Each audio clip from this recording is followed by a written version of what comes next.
Share बाजार में इस समय कुछ ऐसा बन रहा है जिसे देखकर अनुभवी निवेशक भी चुपचाप स्क्रीन को घूर रहे हैं, क्योंकि इतिहास में कुछ आर्थिक हालात ऐसे होते हैं जो बार बार नहीं आते, और जब भी आए हैं उन्होंने आम लोगों की बचत को मिटा दिया है, जबकि कुछ गिने चुने लोगों ने उसी दौर में अपनी सबसे बड़ी दौलत बनाई है। सबसे दिलचस्प बात यह है कि आज 2026 में जो तस्वीर बन रही है वो लगभग वैसी ही है जैसी करीब 50 साल पहले बनी थी। फर्क सिर्फ इतना है कि उस समय ज्यादातर लोग समझ ही नहीं पाए थे कि उनके सामने क्या हो रहा है, और जब तक उन्हें समझ आया तब तक बहुत देर हो चुकी थी। लेकिन कुछ लोगों ने उस संकट को एक अवसर की तरह देखा, और वही लोग आगे चलकर पीढ़ियों तक चलने वाली संपत्ति बना पाए। इसलिए इस वीडियो में मैं आपको डराने नहीं आया हूं, मैं आपको कोई जादुई निवेश भी बेचने नहीं आया। मैं बस आपको इतिहास के कुछ ऐसे तथ्य दिखाना चाहता हूं जिन्हें समझना आज पहले से ज्यादा जरूरी हो गया है, क्योंकि जब आर्थिक हालात बदलते हैं तो सबसे बड़ा फर्क जानकारी नहीं बल्कि तैयारी पैदा करती है। 1970 के दशक में अमीर बनने वाले लोग सबसे ज्यादा बुद्धिमान नहीं थे, वे सिर्फ समय रहते तैयार हो गए थे। और इस वीडियो के अंत तक आप समझ जाएंगे कि उन्होंने ऐसा क्या देखा था जो बाकी लोग नहीं देख पाए। सबसे पहले आपको एक बेहद खतरनाक आर्थिक स्थिति को समझना होगा जिसे अर्थशास्त्री स्टैगफ्लेशन कहते हैं। ये वो समय होता है जब एक साथ 3 समस्याएं पैदा हो जाती हैं। महंगाई तेजी से बढ़ती है, अर्थव्यवस्था कमजोर होने लगती है और नौकरियां कम होने लगती हैं। यही वजह है कि इसे सबसे मुश्किल आर्थिक माहौल माना जाता है, क्योंकि आमतौर पर जिन उपायों से एक समस्या को ठीक किया जाता है वही दूसरी समस्या को और खराब कर देते हैं। अगर सरकार अर्थव्यवस्था को बचाने के लिए ब्याज दरें कम करती है तो महंगाई और तेजी से बढ़ने लगती है, लेकिन अगर महंगाई को रोकने के लिए ब्याज दरें बढ़ाई जाती हैं तो कारोबार धीमा पड़ जाता है, कंपनियां लोगों को निकालना शुरू कर देती हैं और मंदी का खतरा बढ़ जाता है। मतलब हर रास्ता किसी नई परेशानी की तरफ जाता है। और पिछली बार जब अमेरिका इस जाल में फंसा था तब पूरी दुनिया उसकी मार महसूस कर रही थी। इस कहानी की शुरुआत 1971 से होती है, जब अमेरिकी राष्ट्रपति रिचर्ड निक्सन ने एक ऐसा फैसला लिया जिसने पूरी वैश्विक अर्थव्यवस्था की दिशा बदल दी। उन्होंने अमेरिकी डॉलर को गोल्ड स्टैंडर्ड से अलग कर दिया। उससे पहले हर डॉलर के पीछे एक तय मात्रा में सोना होना जरूरी था, लेकिन इस फैसले के बाद सरकार और फेडरल रिजर्व पर वो सीमा खत्म हो गई। अब वे जितना चाहें उतना पैसा सिस्टम में डाल सकते थे। फिर वही हुआ जिसकी उम्मीद थी। सरकारी खर्च तेजी से बढ़ा, बाजार में डॉलर की संख्या बढ़ती चली गई और धीरे धीरे चीजों की कीमतें ऊपर जाने लगी। यही वो महंगाई थी जिसकी शुरुआत हो चुकी थी।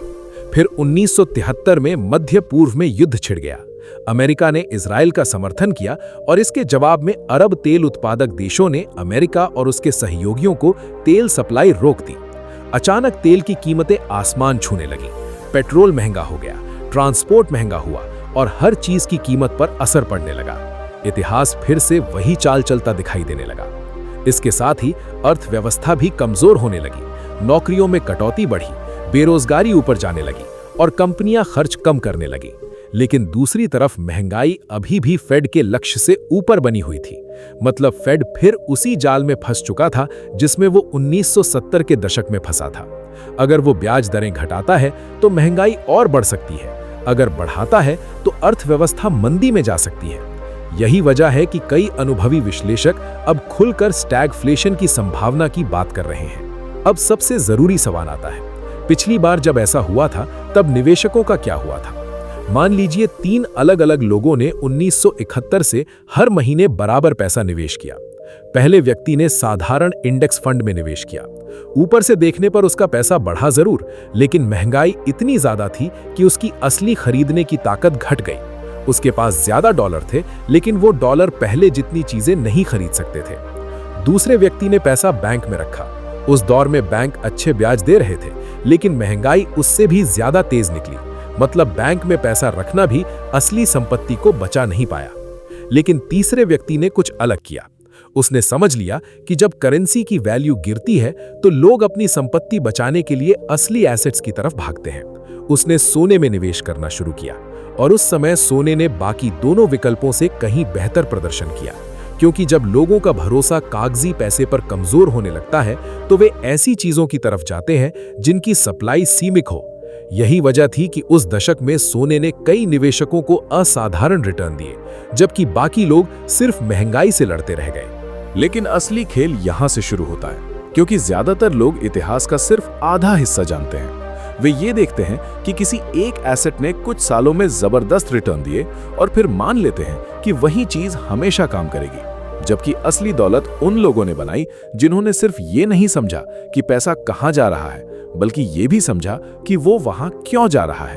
और जैसे ही वजह बदलने लगी, उन्होंने अपनी रणनीति भी बदल दी। यही फर्क होता है एक साधारण निवेशक में और एक समझदार निवेशक में। चलिए अब कहानी को थोड़ा और आगे बढ़ाते हैं। मान लीजिए 1971 से लेकर 1991 तक पूरे 20 सालों तक 3 लोगों ने हर महीने लगातार निवेश किया, क्योंकि सच्चाई ये है कि अमीरी 1 या 2 साल में नहीं बनती, असली वेल्थ हमेशा लंबे समय में बनती है। पहला व्यक्ति वही था जिसने हर महीने S&P 500 में पैसा लगाया। उसने बाजार के क्रैश भी देखे, मंदी भी देखी, डर भी देखा, लेकिन उसने निवेश बंद नहीं किया और 20 साल बाद उसका पैसा कई गुना बढ़ चुका था। महंगाई बहुत ज्यादा थी, लेकिन आखिरकार लंबे समय में स्टॉक मार्केट ने उसे पीछे छोड़ दिया। यही वजह है कि धैर्य रखने वाले निवेशक अक्सर आखिर में जीतते हैं। दूसरा व्यक्ति वही था जिसने अपना पैसा बैंक में रखा।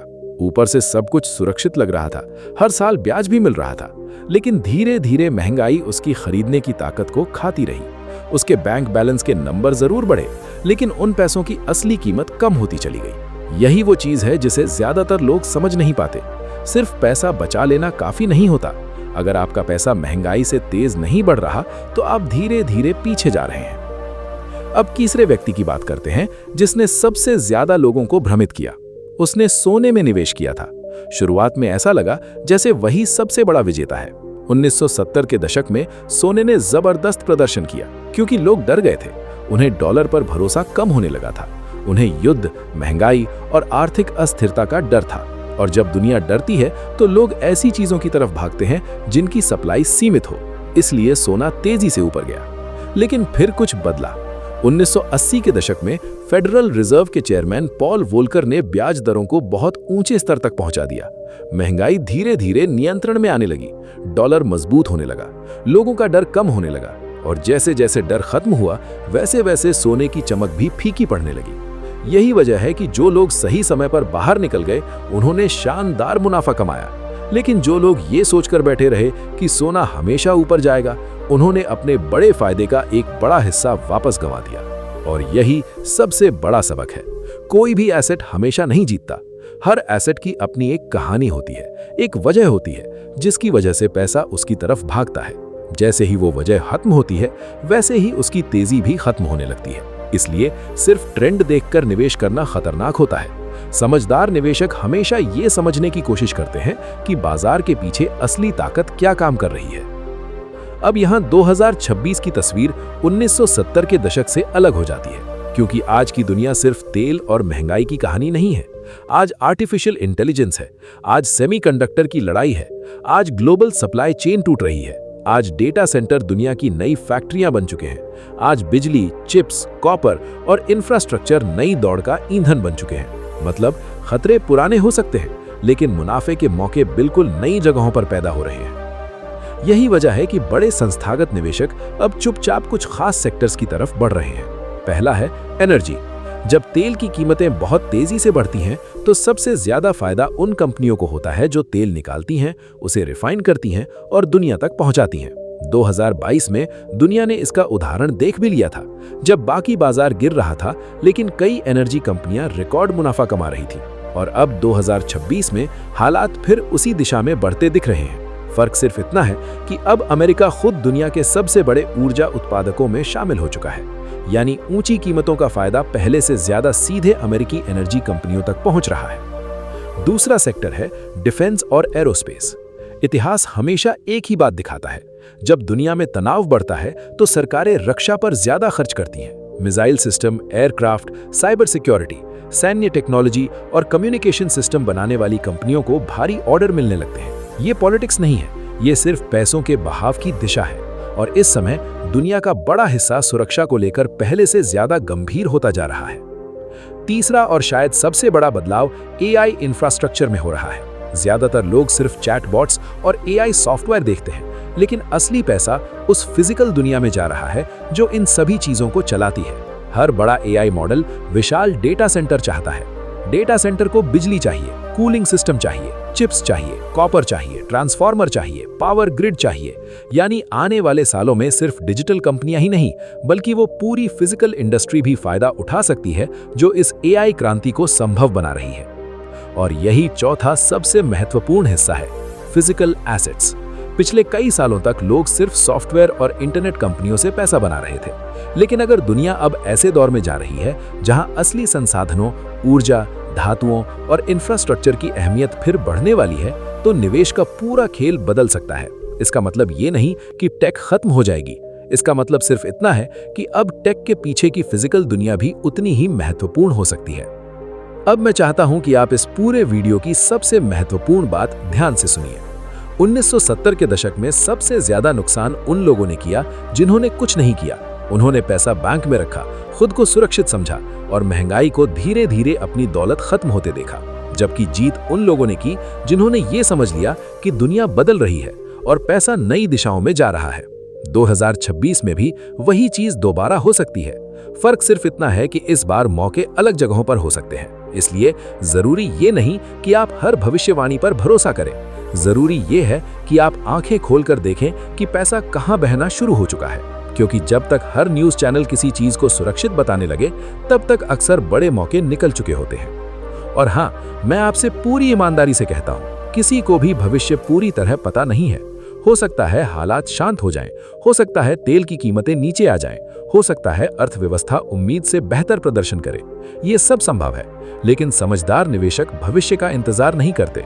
वे संभावनाओं को देखते हैं और समय रहते खुद को तैयार करते हैं। तैयारी का मतलब डरना नहीं होता। तैयारी का मतलब सिर्फ इतना होता है कि आप समय रहते सवाल पूछना शुरू करें। आपका पैसा कहां पड़ा है? क्या आपके पोर्टफोलियो में सिर्फ वही चीजें हैं जो पिछले दशक में चली थी, या आपके पास उन सेक्टर्स में भी कुछ हिस्सेदारी है जहां अगला बड़ा पैसा जा सकता है?